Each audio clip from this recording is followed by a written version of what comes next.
സർക്കാർ കർശന നടപടി സ്വീകരിക്കാത്തതാണ് വെള്ളാപ്പള്ളിയെ പോലുള്ളവർ വിദ്വേഷ പ്രസ്താവനകൾ ആവർത്തിക്കുന്നതിന് കാരണമെന്ന് സാദിഖ് അലി ശിഹാബ് തങ്ങൾ. വെള്ളാപ്പള്ളി നടേശൻ ഇടയ്ക്കിടെ വിദ്വേഷം അപ്ഡേറ്റ് ചെയ്യുകയാണെന്നും സാദിഖ് അലി തങ്ങൾ പറഞ്ഞു. അദ്ദേഹം ഇടയ്ക്കിടയ്ക്ക് അപ്ഡേറ്റ് ചെയ്യുന്നുണ്ട് എന്നുള്ളതാണ് വിവാദങ്ങൾ.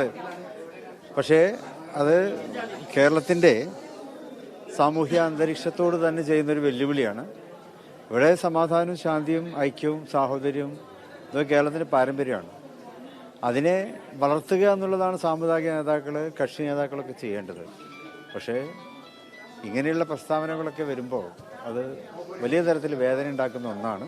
പക്ഷെ നമ്മുടെ ഒരു ആശ്വാസം എന്നുള്ളത് കേരളത്തിലെ ജനങ്ങൾ അതിനെ വിലക്കെടുക്കുന്നില്ല എന്നുള്ളതാണ്. അതിന് 2 മാസം മുമ്പും അദ്ദേഹം സമാനമായിട്ടുള്ള കാര്യങ്ങളൊക്കെ പറഞ്ഞു. പക്ഷെ അതൊക്കെ എല്ലാവരും തള്ളിക്കളഞ്ഞതാണ്.